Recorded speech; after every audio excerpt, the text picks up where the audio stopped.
நம்ம ஊர்ல ஒரு கோவில் இருக்கு. அம்மன் நமக்கு அருள் புரியறதுக்கு தயாரா உட்கார்ந்துருக்கான். என்ன நீங்க என்ன கேட்டாலும் கொடுக்குறேன்னு சாமி. ஆனா சாமி தர தயாரா இருக்கு. நீங்க என்ன பண்ணிட்டீங்க? ஓட்டு போட்டு திமுகங்கிற ஒரு திருட்டு பூசாரியா உட்கார வச்சிட்டீங்க. மோடிங்கிற சாமி கொடுக்குது, திமுகங்கிற திருட்டு பூசாரி குடிக்கிட்டு போயிடுது. நாங்க என்ன பண்றது? நம்ம கிராமத்துக்கு ஒரு ரோடு போடணுமா, மத்திய அரசு நிதி கொடுக்குது.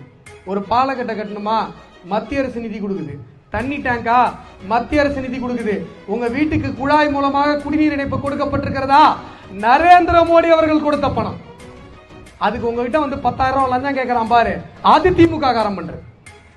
இப்ப எங்களுக்கு கோவம் வருமா வராதா? மக்களுக்கு பார்த்து பார்த்து நரேந்திர மோடி செஞ்சிட்டு இருக்காரு.